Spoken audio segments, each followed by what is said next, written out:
Traders, Joe Baker back again. Sorry I haven't been updating you guys as frequently as I have in the past. Just been real busy lately, doing the best I can.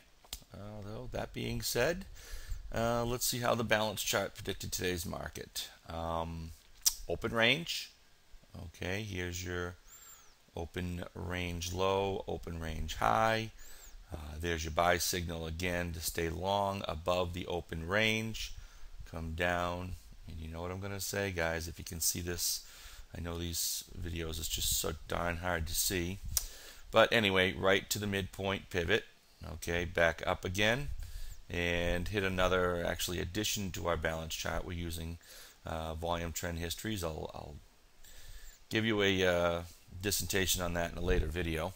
But there we have 5 of them, and they give us areas where are of importance to the market. So at any rate, we get right to that level. We give it up a little bit down. We go to the volume trend history 2, back up to the, you got it guys, first hour high, 902.75.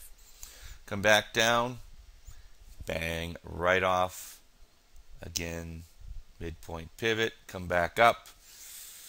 And here's where it gets interesting. Can't get above yesterday's volume trend history, and it comes down, takes out.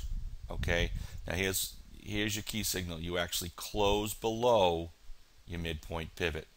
Now you notice that throughout the entire day, okay, you had not broken it.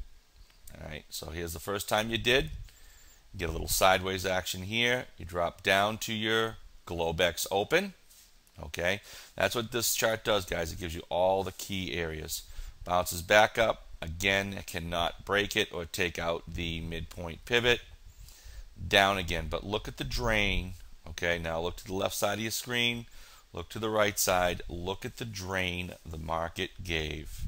Okay, once it took out the first hour low. Okay, guys, this is why it is so important. Okay.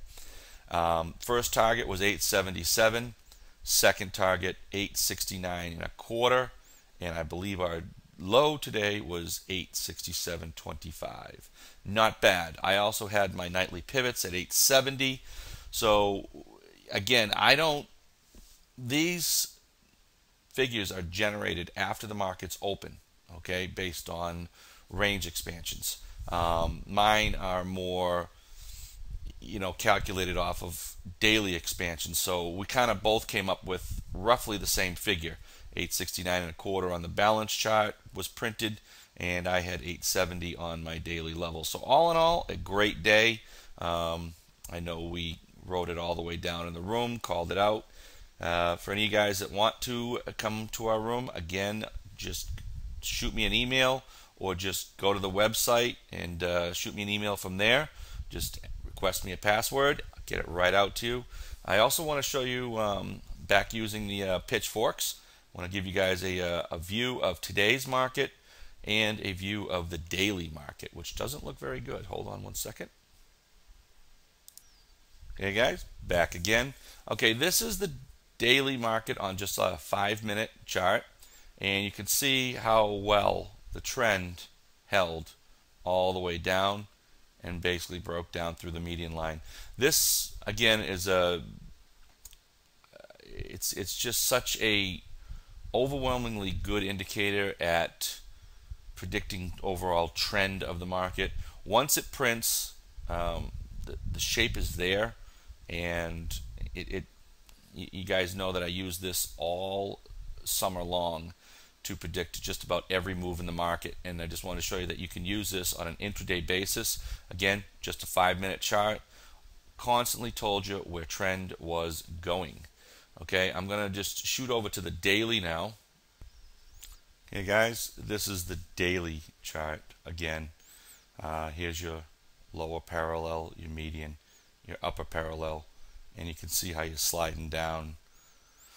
This upper parallel, very similar to the 5-minute chart on a daily basis. I know we're selling off after hours as well, and I probably should have done this video earlier for you, but I did tell you, okay, that 917 area was the high end of the range, and I believe we got to 919. Okay, I told you that was the high end of the range. Look at my last video, it's right there. I told you the low end of the range was 817, the high end was 897 to 917, and we stayed in that range pretty tightly. You can tell there was some pretty heavy distribution going on at that level. We had no volatility, no range expansion whatsoever. So obviously they were definitely distributing up there. That was a tough one to get out. So anyway, guys, just be careful in this market. We're gonna make up for the volatility. We always do. So our ranges have been really compressed, and over time averages will work out. So just be careful, and remember to use those tight stops.